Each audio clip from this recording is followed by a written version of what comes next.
Hello, hello, hello. Welcome back to my channel. I am Monet and you are watching Life is Monet. Your girl is getting better at giving these wrap-ups more consistently, and are you proud of me? Because I'm proud of me. I have no idea how many books I read in February. I actually cut off my February reading short because I was running through so many books, and I just decided to give myself a break and like a refresher and to just do something more fun before continuing to just add to this TBR. So even though I cut my reading month short, there's still quite a few books for us to go through in this video. The first couple books that I ended up reading was for Blackathon and Black Romanticathon, which I posted a vlog for earlier this month to celebrate Black History Month.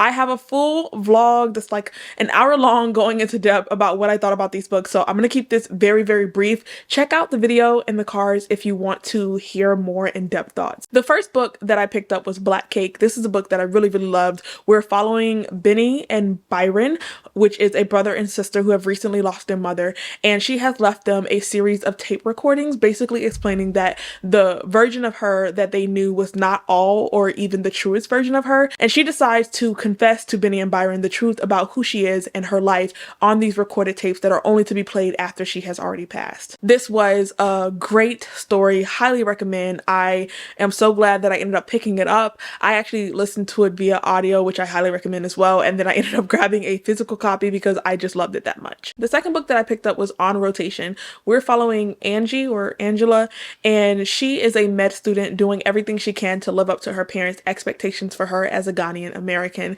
But lately things have not been going according to plan, and she's finding herself having to make decisions that kind of alter or deviate from what her parents want her to be. And one of those things is the person that has recently stolen her heart. I DNF'd this book around the 70% mark. There were several things that did not work for me, but one of the biggest gripes that I have, and if you watch my channel for a bit, you know that this is pretty consistent when I read romance stories. If both characters in the romance are going to have problems and conflicts that need to be resolved that directly impact their relationship dynamic, then I need it to be dual POV. I do not like a heavy amount of pining. And I do not like a heavy amount of hot and cold back and forth from a one-sided perspective. It really just clamps me out of the story. It dampens my enjoyment. Like it becomes an irritation for me to read at that point. If a character has things that they need to resolve or just other issues that are going on in their life, like that really has nothing to do with the relationship, that's not directly impacting the relationship, then I'm okay with getting that information secondhand. But if they are going back and forth over being in a relationship with our heroine or hero or whatever, I need to see both sides so that I can really understand the romance, because you're trying to sell me on their relationship, and me not seeing what they're dealing with and how they're dealing with it really affects whether or not I believe in an HEA happily ever after, or if they're really just going to be happy for now. The next book I picked up was Real by Kennedy Ryan. This immediately became one of my favorite fantasies. It was amazing. 5 out of 5 stars. Like, pick it up. Okay?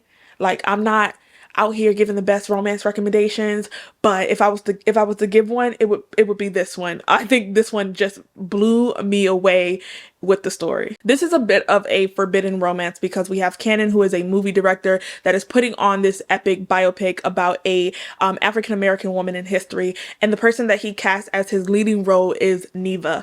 Not only is he her boss and she is just breaking into this world of acting because she is coming from doing kind of like plays on Broadway, he has also been burned by getting involved with actresses in the past, and so they both have things are kind of like preventing them from wanting to go that mile, but they do have this heavy attraction to one another, and they're trying to balance that attraction with the movie that they're putting together and keeping it very professional.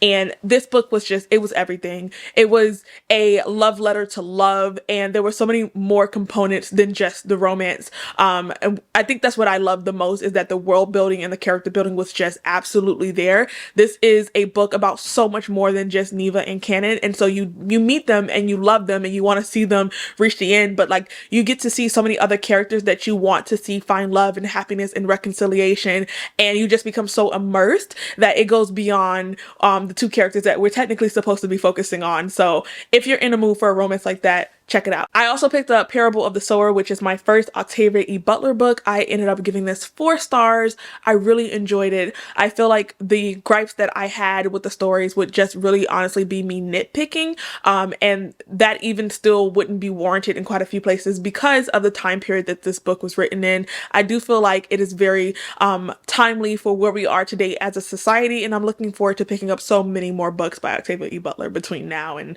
in the future. Then I picked up Reggie and Delilah's Year of Falling. This is a really cute YA about Black love. Reggie is a Black nerd who loves Dungeons and Dragons, and he feels like in his personal life he doesn't have the space to really be himself, and so he keeps a lot of who he is and his interests hidden from his family and his friends because he thinks that they will mostly bully him, and honestly they kind of do throughout the book. And then Delilah is someone who wants to find more confidence in life, and so she joins this band and kind of becomes their lead singer, and they meet on New Year's Day, and they also just have these really cute meet cute moments on New Year's, and then like St. Patrick's, and then I think there's like a 4th of July. Like they meet several times. I think it's New Year's, Valentine's Day, and then St. Patrick's Day. And Reggie puts on this facade of being so much more confident than who he is to Delilah, and she finds herself inspired and wanting to be more like him. As their feelings grow for one another, Reggie starts to feel very, very guilty for falsely leading Delilah down this path of assuming that he is much more confident than he is. This is a really adorable story. I enjoyed the explorations and juxtapositions of both of them exploring their identity because Reggie is Black. However, the things that he likes makes him not your typical Black guy, and everyone kind of makes these jokes about like taking his Black card because he's not doing things that a Black boy should do. And then we have Delilah, who is actually biracial, and she feels more connected to her Black community. However, she also feels outcasted from both communities at the same time. And so when she joins this band, she's the only person of color. As the band's popularity starts to take off, she can't help but wonder if they're getting all of this spotlight because of her talent or actually because of her race. The next book that I read was All I've Wanted, All I've Needed, and this is a Kindle Unlimited book. We're following Ace and Harlow, and Harlow just recently broke up with her boyfriend of a long time. They were childhood friends to lovers, and they have just become very complacent in the relationship. And he proposes to her basically all of like just a sense of obligation of like, this is the next step in our relationship. However, Harlow is desperate for like this passionate, fiery kind of love, and she just knows that she wants more than just this relationship. And so she ends up calling off their relationship. She goes to Bali, she becomes a yoga instructor, and then she kind of moves to Seattle. In Seattle, as she's setting up a new life, she meets Ace, and they have this kind of like very bickering type relationship. They grow to know one another as friends, and then that just kind of transcends into something more. This does have a bit of an obsessive ex-boyfriend trope, which is something that kind of threw me off because I feel like that wasn't really portrayed, but it was a very quick and easy read, and if you have Kindle Unlimited, why not check it out? And the last book that I picked up in that vlog, I actually DNF'd as well, and that is going to be Wahala. This is following 4 ladies or 3 Anglo-Nigerian friends. They have been friends since basically their childhood. And then they have another friend that kind of pops up, and she is coming back for revenge to shake up the group in a lot of ways. And it's very messy. I DNF'd this book for a multitude of reasons, one of which is that I found that there was a constant display of biracial supremacy within the story. A lot of just stereotypes towards the author's own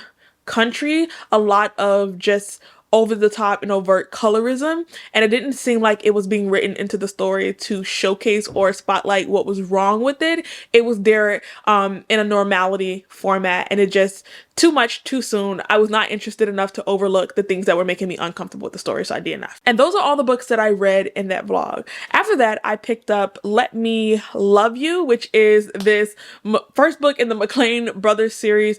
I thought that this was such a quick read. It was so enjoyable. Like I kind of just put my headphones on, and next thing I know, the book was over. Like it's the perfect length for just a quick romance read. Everett is a big famous rapper, and Joe is just a single divorced mother trying to get her bearings and get back on her feet and find things that she's passionate about while raising her daughter and dealing with the asshole that her ex-husband is. As soon as Everett lays eyes on Joe, he is in love, he is enraptured, and he will not basically let her go, and so he's committed to being committed to Joe. Joe I found to be very interesting as a female character because she was very much in her soft girl era. One of the things that she has always wanted is to just be a homemaker, to be a wife and a mother. She is not the most ambitious person or go-getter type of personality. She's just very content with the things that she wants to do. And now that she's divorced from her husband, she's trying to pick up the pieces of her life again. And I love that about Joe. There were some other like plot points that gave her kind of like, I wouldn't say a purpose, but there were things that like she had skills for and knacks for that she could apply and like kind of like get financial gain from. But what I really loved about Joe is that she just wanted to be a wife and a mother, and she gave that blessing to the wrong person. And so it was really just beautiful to watch her find someone who would appreciate that and admire that and is comfortable. Like, she doesn't need to go above and beyond or be extra. She could just be what she wanted to be and be a homemaker. And so I want to see more depictions of Black women being in their soft girl era, because that was a beautiful sight to see. The next book I read was Heavy by Kiese Layman. This is a autobiography of this author sharing his upbringing, growing up in the South and having a very complicated mother. She ingrained in him a lot of things that he would have a hard time combating later in life. Heavy is in reference to the author's weight. He was a heavier set child growing up, and you see him really struggle with this compulsive need to eat and overeating, especially when he's stressed out or bothered or bored. And you see that transcend just an eating problem, and you start to see the connections between what he's dealing with, how his mother is raising him, and just his overall perception of life. I thought that this had some very like raw and provoking moments. I annotated this book all the way through, and yeah, it's one that's definitely gonna stick with me. Then I reread Red Rising for the second time, and I was equally unimpressed as I was the first time. Like, you would think the second time around, like, I was prepared, because I was like, the beginning of this book is like bad plane turbulence. Like, it's giving thunderstorm and we're in the air and it's shaky. That's what the beginning of that book was. And I was prepared for that. And still, I felt myself clenching onto my seatbelt because it was really rough. It was really rough, and I stand by that. It is just written in a very clunky style, and the execution of the vision is not there. It's not there. It feels like, you know, we have a target and we're shooting at it and we're hitting it sometimes, but it's 50-50 whether or not it lands, and, you know, there's no bullseye. Okay, we're not gonna hit a bullseye. We might hit it somewhere, but it won't be dead on. I was physically reading it and I found myself wanting to check out, and I was trying to like fill the gaps of my memory, thinking that like maybe I just read the book too long ago and like that's why I was having a hard time. But even as I was reading those, it was still going out. Like, the details that just weren't important, weren't relevant, was just skating my brain. So yeah, I gave him 2 chances to disappoint me, 2 chances to let me down. 2 chances for me to look at the book community and say, are you sure this one? You gonna stick beside this one? Okay. I'm glad that I have gotten through my reread. I wish that I had just read a spoilery summary of the book and just went into the next one, because it probably would have felt like the same experience. But here we are. I am officially ready to continue with the series. Then I picked up Powerless by Elsie Silver. This was a recent release that came out February 10th. So I picked it up like the day it came out. This is a childhood friends to lovers small town romance. I guess technically it would be a small town romance. And a country boy, you know, listen, I'm not a romance girl. I can't give y'all tropes. I don't be caring about tropes, and I be trying, right? I was gonna try to really put my back into it. Look up all the tropes. I'm pretty sure all the other reviews that you see of this book will mention all the tropes. Go crazy. This one I did not love as much as Loveless, for a multitude of reasons. This one was pretty like up and down in terms of communication. I don't like pining if it's not done correctly. Like, if you're going to make your characters pine, you have to really like balance it, because I feel like authors use pining as a tool to create angst, and I don't like that. Like, them longing to be with one another and then holding themselves back for like super simplistic reasons that are like not as big as they're blowing it up to be in their head, and then prolonging that, it doesn't create angst, it creates anxiety. And it tips the scale too far to the right or too far to the left. And I feel like that's what this book did. There is a dom sub component to their sexual life that I was absolutely here for. After the 50% mark, the book got so much better. So that was also good. I still haven't read the first book in this series. I don't know when, if or when I plan to pick it up. But for like overall, I feel like the books are pretty good. The two that I've read so far, I would recommend them. Loveless is definitely my favorite. It's definitely the best. I will be picking up Reckless when it comes out, which is going to be book 4. And that one is an age gap with an older woman. So I am looking forward to that one. Then I picked up Don't Cry For Me. This is essentially a black man's letter to his black queer son, explaining to him all the reasons why he was toxic and homophobic, and just trying to give his son a perspective or an understanding of how he was raised, how he saw his place in America, and how that shaped the type of father that he was. This book felt very distant in a lot of ways. I did end up reading the author's note. The author wrote from the perspective of his father, as if they were finally having a conversation after a long time of being disconnected from one another. And so he was essentially assuming a role of someone else, not writing from his perspective as a son, but writing from what he thinks his father's perspective was. It's still fictional, but just using that as motivation to create this story. And I have read several books like this, and my takeaways was just, it wasn't really related to the book itself. I have found that I am at the point where I want to read about reconciliation. And I am looking forward to that shift from hear me out and I hear you out, and we come to an understanding that we are from different generations. We had access to different resources. We have different perspectives, and sometimes it's really hard to change. And this book did that very well. It did a good job of helping you understand the father and knowing that his intent, no matter like what the outcome was, because you can acknowledge that the outcome was negative, and the impact was negative, but it did a good job of helping you understand the intentions that went behind it and differentiating between like, this is what I did thinking that I was doing a good thing, and then this is what I did out of a hateful, misogynistic place because of the bitterness that I harbor. And I just personally feel like I won't pick up any more books like this because I would like to read about mending bridges. And I could just be way ahead of my time. You know what I'm saying? Like, maybe we're not at the point of social reconciliation. But if anybody wants to recommend me a book that has a very hopeful future for mending families and bringing Black families back together and moving past trauma and past negative implications in a relationship, I would really love to hear them. Other than that, this book was pretty solid. I would recommend it. It just felt very distant at times, and it felt like it didn't end at a place of consolement or reconciliation, which is something that I think I would have preferred. Then I tried to read The Candy House because this was also on my TBR, and every chapter of this felt like watching a Black Mirror episode.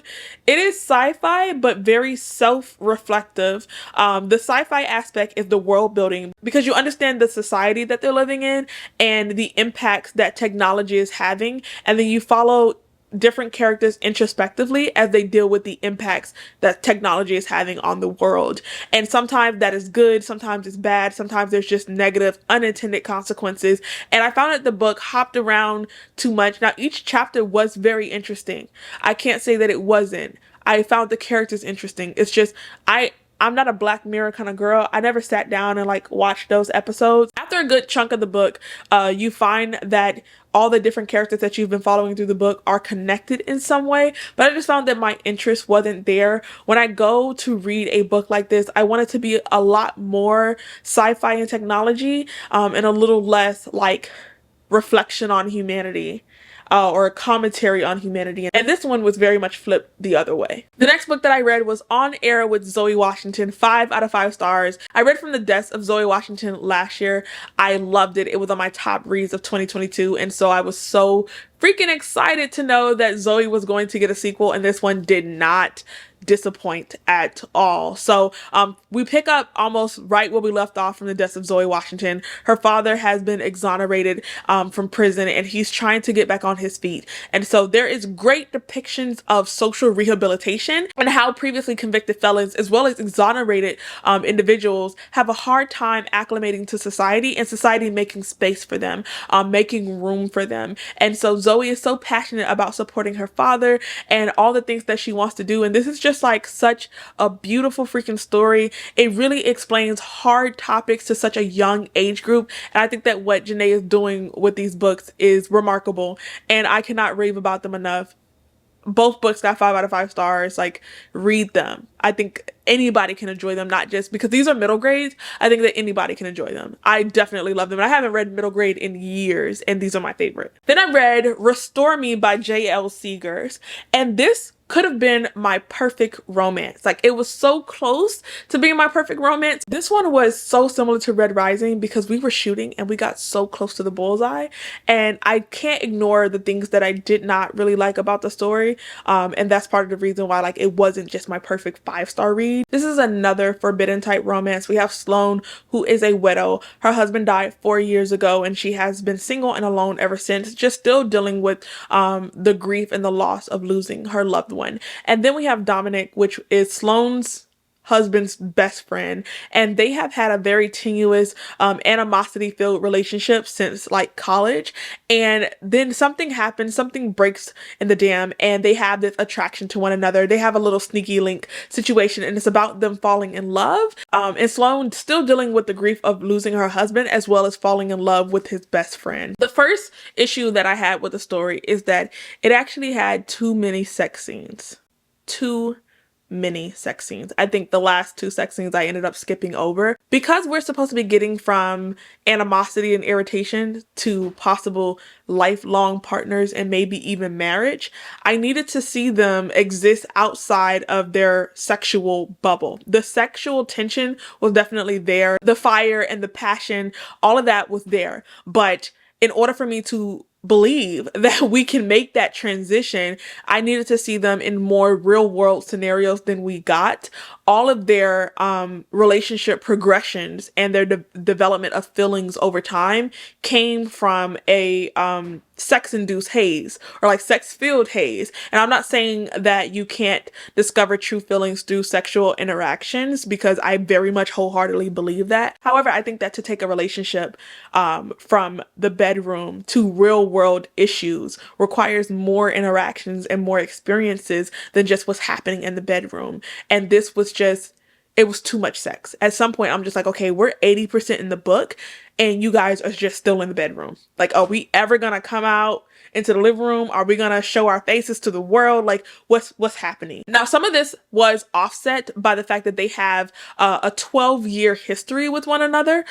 So their previously established rapport does help with them feeling more trustworthy and confident because they have that character reference. They've been in each other's like peripheral for the last decade. However, for me as a reader, I still feel like it didn't have that grip to convince me. And then the second problem that I had is that the story is actually too long. I think having a book that's like 470 or 460 pages be majority sex is crazy to me, because books that are heavy smut are usually shorter, or at least the books that I enjoy. Like, if you're just gonna give me nothing but smut, don't make it 500 pages of it. Like, I don't care. Like, each sex scene was not boring. Like, they got more creative. They got hotter and steamier and spicier with each sex scene. But at some point, it's just like, okay, like the book is going on too long. I genuinely believe that if she had cut this to like 350 to 375, just under 400 pages, it would have been so much better, because some of the scenes that she would have had to cut would have been the one too many sex scenes. And then the last and probably like the biggest problem that I had is that the book attempted to fit in tropes that just didn't feel authentic to Sloane and Dominic and the relationship dynamic that they had. I don't think that this is a hate to love or an enemies to lovers at all. It absolutely is not, because they immediately move past that hatred or dislike for one another. Like in the first 30 or 40 pages. And then you know immediately that Dominic is only pretending to hate her, pretending to not like her, because he is absolutely in love with her. He's been in love with her since he met her in college. And so he's been using this as a tactic to push her away. But almost immediately her walls come tumbling down throughout the story. And I feel like it tries to fit in a couple of other tropes for like bait, for like taglines to make the book sound more appealing. And if we had just focused on like Sloane and Dominic and like what was true to them and what fit them comfortably, rather than trying to write in different tropes, it would have been a much smoother transition and it would have been a much better story. I will say that of all the romance books that I read, Dominic is the only one that I, like, if he was a real person, that I would see myself being with. Like, he was my type. Like, if I had a type, like if I was going to have a book boyfriend, and I'm excited because I've never had a book boyfriend. I've never been one of those girls, but I'm happy to sit at the table because like if I was going to have a book boyfriend, it would be him. He'd have to get over that childish, juvenile, like, I hate you because I love you, but because I can't love you, I hate you. That would have to go. But once we got past that, me and Dominic, we'd be here. I was really in the mood for just Black love all throughout Black History Month. And so the next book I picked up was Coming Home by Kennedy Ryan.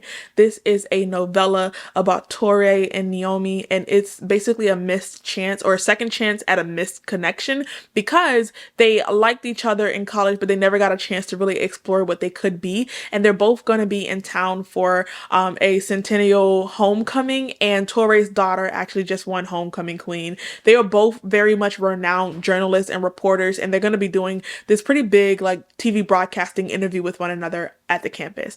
It is very, very short. One of the problems that I have with novellas, and why I'm not a huge novella fan, is that I feel like authors don't understand that you can't tell a full story. And sometimes they try to force a full story within a novella, trying to fill every gap that I find to be inevitable. Like, it's just, you have a very short book. There's certain things that are going to fall to the wayside. And I feel like instead of playing to the strengths of a novella, they typically just focus so much on what's not there that what is there usually just isn't good. Now, this novella didn't suffer from that. It is absolutely a novella. We're not bogged down with past memories. We're not going back and forth to different timelines. They haven't seen each other in over 20 years. They meet up. They're like, you know what? We're grown. We're adults. I let you get away one time. Let's have a good weekend and let's go from there. And so you get told about the past. You see them over one weekend, and then you get told about the future. And I admire Kennedy Ryan for just understanding, like, listen, this is a novella. You're going to see them spend 76 hours together, if that. You're going to see them spend 48 hours together. Okay? Know that they have a history and know that they have a future, and that this audiobook is only 1 hour long. So, like, don't expect nothing magical. And I appreciate that. I appreciate you for understanding what you can do. Do what your tax bracket says, and Kennedy Ryan did that with this one. And so I was satisfied. And I need more novellas like this. I am sorry about my camera shift because my camera battery just died. And that's my sign that I need to go ahead and wrap up this wrap up. So let's continue. And then I read the second book to the McLean brothers, which is Let Me Hold You. And this one was a banger. I was cackling. I was laughing out loud at this one. There are some very serious moments, and it does cover some very heavy topics, and especially like domestic violence and abuse. But this one, like, Leland McLean was really funny. I don't think that I've had a character make me laugh out loud like that in a while. He could be my homeboy. Like, we could really be friends. This one is an age gap romance. If I remember correctly, Leland is 26 and Kimberly is over 35. Pretty sure she's over 35. She's closer to 40. I don't know if I'm going to read all the books in this series. I think there's 4, but I certainly had a good time with book 1 and book 2. Book 2 is definitely my favorite. So you don't have to read them in order. You can pick them up however you see fit. If you were going to start anywhere, I would highly recommend that you start with the second one. Also, the sex scenes in that one, very legit. The plus size love in that one, very legit. Yeah, just all good things, all good vibes. If you want to see some Black love, a little cougar situation, go ahead, pick it up. The second to last book that I read in the month was Age of Swords by Michael J. Sullivan. This was on my actual TBR for the month, and so I actually did get around to picking it up. I'm very proud of that. I wouldn't say that I was nervous after reading Age of Myth, but if you saw my wrap up, you knew that I was pretty like apprehensive. I was a little on the fence about like what was happening because it wasn't a bad book. The first book wasn't a bad book at all, but it was so different from the Michael J. Sullivan that I knew and had read from previously. And it was a good book. It just didn't feel like what I expected. And so I didn't really know what to do with that and didn't know what to do with those feelings. But this one absolutely slapped. There was so many like just wow moments and like Easter eggs in the world, and I loved every second of the story. Because we're 3,000 years ahead of the Ra'yr revelations, there's a lot of just primitive and like prehistoric components to the world, and we're seeing them come out of like their tribal sectarian clans to come together under like one empire, like one leader. And there's also this technological advancement because in Age of Swords we're literally going from like copper to iron. There's the development of iron, from little daggers to swords and arrows, the development of writing and keeping like physical written down histories. So this one was just so much fun to see. The historian in me was having a great time, and I really enjoyed being so grounded and connected with the story while still having the escapism of being in an adult fantasy world, having an intimate understanding of the impacts and the reverberations of what's going to happen throughout this world from what they're doing right here, while still like not necessarily comparing it to my world, but just having that intimate understanding of the development of a civilization and the different stages that a civilization goes through to get to like where we are, where we're expected to go later. One of the strengths that I've always had with Michael J. Sullivan is that he writes amazing female characters in fantasy. It is very progressive. He gives you strong women that are soft and feminine at the same time, that don't rely on their strength, that get out of sticky situations on their wit. They don't really need male characters at all. One of the things that I liked about the first book is that you have this kind of like side quest that all of the women go on, and they rescue themselves, they save themselves, they save the people, they progress the plot, and they get to do that again in this book in such a strong way. And I really enjoyed them, seeing them be these creators and these fighters and these warriors, but also like leaders in general. And I will always appreciate Michael J. Sullivan for giving me more than one, 3, 4, 5, 6 female characters in adult fantasy that like I can be proud of. I can, you know, be happy to see whenever they're on page, and really using them and playing them to their strengths, tying them in with the story, making them pivotal, making them imperative to the progression of the plot. I admire that. You can tell that Michael J. Sullivan really loves his wife, really admires her opinions, and it comes through in his work. I am ecstatic to read the third book because that is going to close out the first arc within the series. So I am looking forward to seeing like where we end, because the next book is called Age of War, and I hope to have a good time. And then the last book that I picked up in the month of February is going to be Part of Your World. This one was such an iffy thing for me. Like I was like, okay, I'm done reading for the month. I want to do like a vlog. I had this idea for making a video that I wasn't sure it was going to work or not. And so I used Part of Your World as kind of like a test trial to see how that video might work out. And this was 5 out of 5 stars. Like it instantly became one of my favorite. I'm so glad that I picked it up. It has an extremely high rating on Goodreads, but I find it to be very warranted. The connection, the hotness, the spark between our main characters was there from the first page. All the things that they had to go through and overcome felt so real. The pacing of the book was perfect. It wasn't too long, it wasn't too short. The audiobook was really, really great. I feel like I haven't even told you guys what this freaking book is about. So we start off with Alexis, who is driving through this small town when her car kind of breaks down, and Daniel helps her out. She and him have this kind of like one night of fun with one another, and they can't seem to get one another out of each other's mind. Alexis is a legacy doctor. She comes from wealth and prestige, and she has to work at this hospital, but she is basically being suffocated by her life, and she's desperate to get out. And then we have Daniel, who's in a small town, very humble, very down to earth. I think that he was amazing. He was so cute and adorable. He was so assertive and vocal about what he wanted and how he saw her. And even if she would say things that were like meant to kind of throw him off, or meant to just like, hey, don't make a big deal out of this, or we're just casual, he was like, you can be casual. It may be casual for you, but it ain't casual for me. It's a special occasion.